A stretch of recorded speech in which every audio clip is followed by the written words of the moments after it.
lot of students and a lot of aspirants like you have this doubt in their mind कि यार consulting में ideally होता क्या है।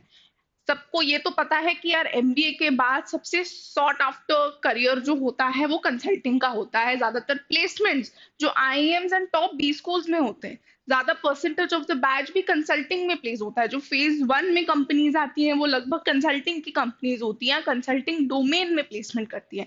But ideally why you should be pursuing consulting, why you should go ahead and work as a consultant in future after you're done with your MBA. So today in this particular video we will decode everything about consulting, who should ideally pursue it, क्या skills required होते हैं consulting में, top roles क्या क्या हैं, top companies कौन कौन सी हैं कंसल्टिंग में, then which are the top colleges that ideally you should be targeting, what is the salary that you can expect after you go ahead and go and work as a consultant। तो आप salary क्या expect करते हो, तो इस particular video में will be decoding each and everything. इससे पहले ऑलरेडी मैंने एनालिटिक्स के बारे में, एमबीए इन बिजनेस एनालिटिक्स के बारे में भी काफी सारी चीजें इंफॉर्मेशन शेयर की थी, and also about international business, that ideally why you should pursue international business. ये सारे जो करियर्स हैं of course they are very demanding careers. Consulting भी एक करियर ऐसा ही है जो बहुत ज्यादा डिमांडिंग है। Now consulting over here does not mean a specialisation. Consulting एक ऐसा करियर है जो कोई भी कर सकता है, whether you belong to a engineering background, आप टेक बैकग्राउंड से आए हो, नॉन टेक बैकग्राउंड से आए हो, किसी भी बैकग्राउंड से आए हो, आप कंसल्टिंग में जा सकते हो। Because yes, the placements that happen in the top B schools majorly वो कंसल्टिंग के ही होते हैं, उन्हीं roles के around होते हैं। So today we shall decode everything about MBA and consulting. So make sure you stick till the end, and now without wasting any more time, let's get started. तो सबसे पहले who should ideally pursue consulting? किसको pursue करना चाहिए, किनके लिए बना हुआ है? If you think you are a problem solver, अगर आपको लगता है आप problem solver हो और आप enjoy करते हो strategic thinking and structured approaches, then you should go ahead with consulting.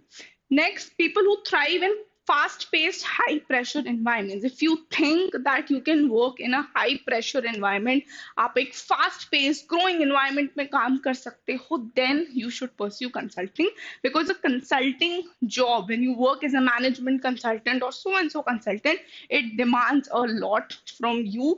Yes, बहुत जगहों पे आपने सुना होगा कि कंसल्टिंग एक बहुत ही हेक्टिक जॉब है, you have to give your hours, long hours and everything to the shift. Yes, it is a hectic job, but with that also comes a lot of perks in terms of the pay that you get. आपको किस तरीके का पे मिल रहा है और आप किन पोजिशंस पे आगे राइज कर रहे हो, सो एवरीथिंग देर। अगर किसी चीज में हम जाते हैं तो of course there are pros also and there are cons also. तो yes, if you ask me this question whether consulting is a hectic job, then the answer is yes, and you have to work in that fast paced environment always. You have to be on your toes. So yes, it is a demanding job. Next, who should pursue individuals comfortable with ambiguity and open ended problems? If you're someone who thinks कि नहीं यार मैं ये problem बहुत easily solve कर सकता हूँ, या मैं एक स्ट्रक्चर्ड प्लान बना सकता हूँ इसके around, I can give a better solution to this, so then you should pursue consulting. Those interested in working across industries, अगर आप अलग अलग इंडस्ट्रीज में काम करना चाहते हो, be it finance, be it health care, be it tech, so now जरूरी नहीं है कि अगर आप एक कंसल्टेंट की तरह काम कर रहे हो तो आप सिर्फ कंसल्टिंग फर्म्स में ही वैसे काम करोगे। No, you can also be a consultant, a business consultant और a management consultant for a tech firm also. So अलग अलग फर्म्स में भी क्रॉस फंक्शनल डोमेन्स ऐसे होते हैं जहाँ पे आप एज अ कंसल्टेंट काम करते हो और उस पर्टिकुलर ऑर्गेनाइजेशन या उस पर्टिकुलर बिजनेस के प्रॉब्लम सॉल्व करते हो। Next, great fit for MBA aspirants with analytical communication and interpersonal strengths. अगर आपका communication बहुत strong है, again you think that your communication skills are very strong, then you should definitely go ahead with this particular career. Next, key skills that are required for you to be a consultant. Now, what are the key skills? Structured problem solving सबसे पहले की skill है। ऐसा नहीं कि आपके पास कोई company या कोई क्लाइंट प्रॉब्लम लेके आया तो आपने बहुत ही go with the flow types solution दे दिया उसको ऐसे ही हवे हवे में। No, you have to give a structured problem solving approach. आपको बहुत ही डीप डाइव करना पड़ेगा उनकी प्रॉब्लम में। सपोज आप किसी ऑर्गेनाइजेशन के लिए एक कंसल्टेंट की तरह काम करते हो तो आपको देखना पड़ेगा कि भाई उनका फाइनेंशियल एनालिसिस करना पड़ेगा, हर डोमेन के पर्सपेक्टिव से आपको सोचना पड़ेगा, and then you will have to give them a structured problem solving approach, and you also have to track that progress. Next, analytical and quantitative ability. Again, this is again a must skill that you should be having. Quantitative ability आपको होना चाहिए definitely, and analytical problem solving भी होना चाहिए. Next, effective communication, written and verbal both. Next, client management आपका अच्छा होना चाहिए, स्टेक होल्डर हैंडलिंग आपका अच्छा होना चाहिए। ऑफ कोर्स अगर हम कम्युनिकेशन की बात कर रहे हैं तो क्लाइंट मैनेजमेंट भी आता है as a role. Team collaboration and leadership, you should know how to handle a team. Collaboration, leadership, ये भी है, कुछ बेसिक स्किल्स हैं। बिजनेस एक्यूमेन आपका बहुत स्ट्रांग होना चाहिए। डोमेन की अंडरस्टैंडिंग आपको होनी चाहिए। सपोज आप एक टेक फर्म में एक कंसल्टेंट हो तो आपको आइडियली बहुत अच्छे से उस पर्टिकुलर डोमेन के बारे में नॉलेज होना चाहिए। You should have a solid plan that you can give, you can suggest from time to time. Next, presentation and storytelling skills, ये भी बहुत ज्यादा जरूरी है। Presentation and storytelling skills भी बहुत स्ट्रांग होने चाहिए। Time management and multitasking, again it does not mean कि आप एक कंसल्टेंट हो तो आप एक ही प्रोजेक्ट पे काम करोगे। You can work on multiple projects too, ठीक है। Next, what do consultants ideally do, तो कंसल्टेंट्स आइडियली क्या करते हैं? Problem definition, understanding the clients की challenge, like how can we increase the market share. तो आपको बहुत जरूरी है ये असेस करना कि भाई आइडियली प्रॉब्लम है क्या उस पर्टिकुलर प्रोजेक्ट को जो आप हैंडल कर रहे हो। Data collection and analysis, interview stakeholders, dig through financial survey customers. तो अगर आप एक कंसल्टेंट हो और आपके पास कोई प्रॉब्लम लेके आ रहा है, कोई भी बिजनेस या कोई भी ऑर्गेनाइजेशन अपना प्रॉब्लम लेके आ रहा है, तो आपका रिस्पॉन्सिबिलिटी है उनके लिए एक डेटा कलेक्शन, एक एनालिसिस, एक सर्वे करना।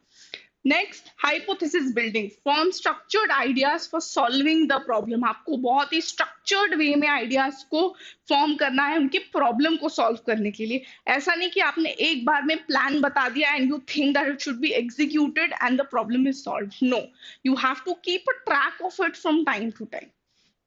Next, modeling and strategy design. Use data to validate solutions, build financial models and operational flows. तो again, आपको फाइनेंशियल मॉडलिंग में भी स्ट्रॉन्ग होना पड़ेगा। अगर आप एक कंसल्टेंट हो तो आपको प्लान्स बनाना आना चाहिए, फाइनेंशियल मॉडलिंग आनी चाहिए। Client presentation, create crisp decks and present actionable recommendations. Again, you need to present also a lot of times. आपको जो अपने आइडियाज हैं, जो भी आप एक स्ट्रक्चर बना रहे हो, प्लान बना रहे हो, उसको आपको प्रेजेंट भी करना होता है। Implementation support, sometimes guide clients in executing the suggested strategy. Execution कैसे करना है उन लोगों को, आपके क्लाइंट्स को, वो भी आपको टाइम टू टाइम कभी कभी गाइड करना पड़ सकता है। Next, what do consultants ideally do? Now let us understand this through some examples also. Examples से हम समझेंगे तो we will get an idea. Now, think of consultants as business doctors. Yes, consultants are considered as business doctors. जैसे doctors आपकी illness को, आपकी बीमारी को डायग्नोस करते हैं और आपको ट्रीटमेंट प्लान देते हैं, वैसे ही कंसल्टेंट्स कंपनी के प्रॉब्लम को डायग्नोस करते हैं और उसके हिसाब से सोल्यूशन देते हैं। फॉर एग्जांपल, अगर एक रिटेल चेन है, उनको अपने सप्लाई चेन के जो कॉस्ट है उनको रिड्यूस करना है। दे फील कि नहीं यार बहुत ज्यादा प्रोडक्टिविटी नहीं हो रहा, we need to cut down the supply cost. तो आप एक ऑप्टिमाइज लॉजिस्टिक स्ट्रैटेजी डिजाइन करोगे। That strategy could be anything कि यू नो डिस्टेंस, कितने डिस्टेंस के बीच में वेयर हाउसेज होने चाहिए जिससे कॉस्ट कटिंग हो जाए, और कहाँ कहाँ हम डिस्ट्रीब्यूशन कर सकते हैं आसपास में जिससे हम मैक्सिमम रेवेन्यू जनरेट कर पाए। तो आपको बेसिकली उस हिसाब से जो है प्लान सजेस्ट करना पड़ेगा। नेक्स्ट एग्जांपल, सपोज एक बैंक है जिसको एंटर करना है रूरल मार्केट्स में, तो आप उनके लिए एक मार्केट एंट्री प्लान बना के दोगे कि किस तरीके से वो मार्केट में एंटर करें। देन अगर एक टेक कंपनी में आप कंसल्टेंट हो, तो आप अगर वो आर्टिशियन से बहुत ज़्यादा जूझ रही है कि बहुत ज़्यादा एम्प्लॉइज़ जो हैं वो छोड़ के जा रहे हैं, तो आप एक ऑर्गेनाइजेशन स्ट्रक्चर डिज़ाइन करोगे, एचआर प्रोसेस को रिवैम्प करोगे वहाँ पे, there you will play a role of a management consultant. A PE firm, अगर कोई पीई फर्म है सपोज बाइंग अ स्टार्टअप, वो एक स्टार्टअप खरीद रही है, so you do commercial due diligence to assess its value कि भाई उसका फ्यूचर क्या होगा अगर खरीद लिया तो, कौन से बैंक से लोन ले सकते हैं preferably. So these are few examples that I have written over here, जो आइडियली आप देखोगे कि कंसल्टेंट्स बेसिकली इन डोमेन्स में, अलग अलग डोमेन्स में ऐसी ऐसी प्रॉब्लम्स को जो है सॉल्व करते हैं। नेक्स्ट, टॉप रोल्स क्या है कंसल्टिंग में? Again a big question that arises कि किस तरीके के रोल्स होते हैं। तो सबसे पहले अगर आप स्टार्ट करते हो तो आप या तो एक एसोसिएट कंसल्टेंट या कंसल्टेंट से स्टार्ट करते हो, देन बिजनेस एनालिस्ट का एक रोल होता है, senior analyst followed by senior analyst, then strategy consultant, management consultant, digital transformation consultant DTC भी होता है, ऑपरेशंस कंसल्टेंट, आईटी या टेक के कंसल्टेंट्स जो हैं वो बहुत अलग रोल प्ले करते हैं। Engagement manager, now this is something which is a mid level position, जो आपको फ्यू इयर्स के बाद अगर आपका एक्सपीरियंस हो जाता है किसी भी कंपनी के साथ, 3 से 4 साल आप एक कंसल्टेंट की पोस्ट पे काम करते हो as strategy management consultant, then you can expect to be a engagement manager, उसके नेक्स्ट वाला जो रोल होता है। देन प्री एमबीए रोल्स की अगर हम बात करें तो समर इंटर्नशिप्स भी लगते हैं। जब आप बी स्कूल्स में होते हो तो किस तरीके के होते हैं वो? You work as a summer associate और you work as a intern consultant. Next, which are the top firms that ideally offer the consulting roles? कौन सी हैं टॉप फर्म्स वो देख लेते हैं। तो अगर हम टीयर 1 की बात करें, जो क्लस्टर 1 होता है, उसमें आपकी एमबीबी आ जाती है। Now M stands for McKinsey and Company, B stands for BCG, Boston Consulting Group, then comes Bain and Company. तो ये 3 कंपनीज जो हैं वो टॉप पे हैं when we talk about consulting. Then tier 2 big 4 या आगे हम बात करें तो ऑफ कोर्स डेलॉइट है जो स्ट्रैटेजी ऑप्स और यूएसआई में देते हैं, पीडब्ल्यूसी है स्ट्रैटेजी एंड पीडब्ल्यूसी इंडिया, ईवाई है, केपीएमजी है, एक्सेंचर है, कर्ने है, रोलांड बर्जर है, एल्वरिस एंड मार्सिल है, ZS एसोसिएट्स है एंड जीईपी वर्ल्ड वाइड है। So these are the companies, the top companies that I have listed over here, जो आपको कंसल्टिंग के रोल्स ऑफर करती हैं। Next, the salary range. Now, what is the salary range that you can expect in consulting? Now, हम बार बार बोल रहे हैं कि भाई इतना sought after option है आफ्टर एमबीए, जब आप कंसल्टेंट होते हो किसी फर्म में, तो आइडियली क्या होती है रेंज? सो अगर हम टॉप आईएम्स यानी कि ए बी सी की बात करें, ना all these 3 IIMs definitely have a major chunk of their students और their batch placed in the consulting domain. Now here 25 to 35 LPA तक का एवरेज आप एक्सपेक्ट कर सकते हो। Some MBB offers even 40 plus LPA CTC। MBB यानी कि McKinsey या आपका बेन एंड कंपनी जो हो गया या आपका बीसीजी हो गया, तो ये जो है आपका 40 प्लस भी ऑफर करते हैं। Then we come to IIMs LKI यानी कि Lucknow, Kozhikode and Indore and FMS, SPG, IMR and ISB. तो ये 20 से 28 एलपीए के बीच में अराउंड रफली जाता है इनका एवरेज। देन बाकी के टीयर 1 बी स्कूल्स की बात करें तो 18 to 25 LPA। So again if I talk about the range overall, so you can say simply say कि अगर हम top B schools से MBA कर रहे हैं, वहां से if you have been placed as a consultant, so between 18 to 30 or 35 LPA is the range that you can expect when you start as a consultant. Next, summer internship के stipends की अगर हम बात करें तो again 1.5 से 3.5 lakhs तक जा सकता है for 2 months। अगेन अगर आप कंपनीज हैं एमबीबी यानी कि मैकेंसी, बेन एंड कंपनी या बीसीजी है, तो इसमें आप एक्सपेक्ट कर सकते हो ये particular stipend. Now comes the very important and very crucial part कि टॉप बी स्कूल्स क्या हैं, कौन से हैं जहां से आपको आइडियली जो आपको टारगेट करने चाहिए या माइंड में रखने चाहिए। Now when I talk about consulting as a domain, या मैं कंसल्टिंग को एज अ सेक्टर भी देखूं ओवरऑल, तो अगर मैं बात करूं तो almost every B school now is offering that particular role. तो अगर हम टॉप 20 बी स्कूल्स भी देखें या हम टॉप 25 या टॉप 30 बी स्कूल्स भी देखें, तो ऑलमोस्ट हर बी स्कूल में भी टीयर 1, टीयर 2, टीयर 3 आपको कंसल्टिंग के रोल्स तो आराम से मिल जाएंगे। But here I have put a list of top 10 colleges over here. मैंने उनका एग्जाम कौन सा एक्सेप्ट करते हैं वो यहाँ दिया हुआ है, कितना परसेंटेज ऑफ बैच कंसल्टिंग में आइडियली प्लेस होता है मैक्सिमम, वो यहाँ पे दिया हुआ है, the fee of the college and the average package. Now here when we talk about IIM Ahmedabad, of course आप कैट के थ्रू ही अप्लाई कर रहे हो, टारगेट कर रहे हो। 35% of the batch is placed in consulting guys. Then 30.35 lakhs fee है, और कंसल्टिंग का जो एवरेज पैकेज है वो 34.01 LPA है। Next when we talk about IIM Bangalore, again CAT का स्कोर एक्सेप्ट करता है। 42% of the batch is placed in consulting. सबसे मैक्सिमम अगर हम देखें तो बैंगलोर, एंड बैंगलोर को कंसल्टिंग का हब भी कहा जाता है IIM बैंगलोर को।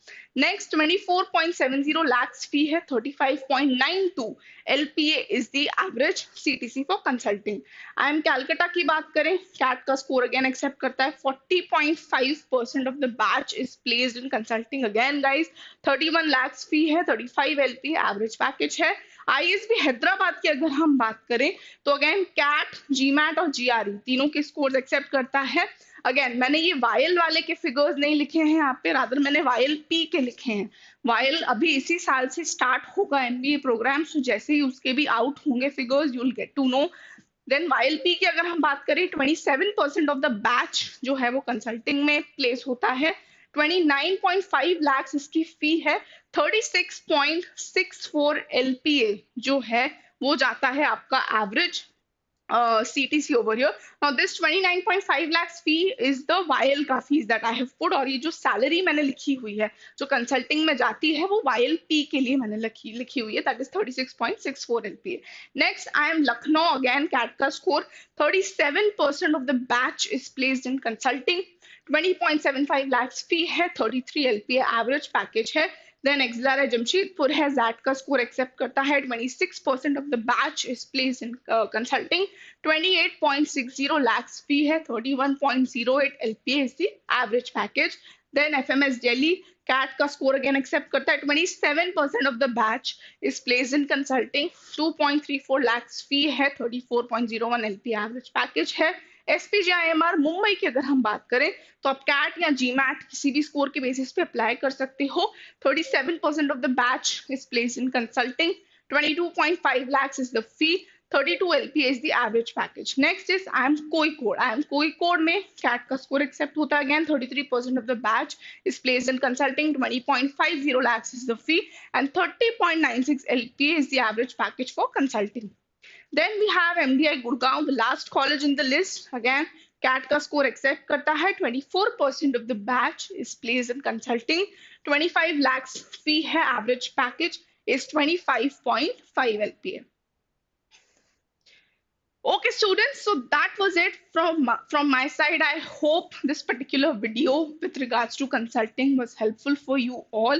And अगर आप CAT 2025 की preparation कर रहे हो and you dedicatedly want to study for it, या आपको free resources के regarding कुछ help चाहिए, तो then please don't forget to join our Telegram channel, because we are coming up with a lot of new things. Daily articles हो, चाहे maths के concepts हो, QA के concepts हो, LRDI से related जो puzzles आपको करने हैं, या आपके लिए जो B schools के regarding important information है, all that you will get on the Telegram channel. So make sure you do join our Telegram channel as well.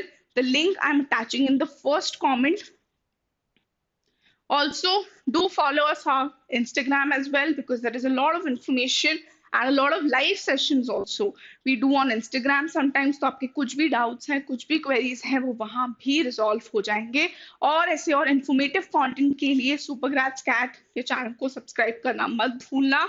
Till then, stay tuned on Supergrads Cat YouTube channel.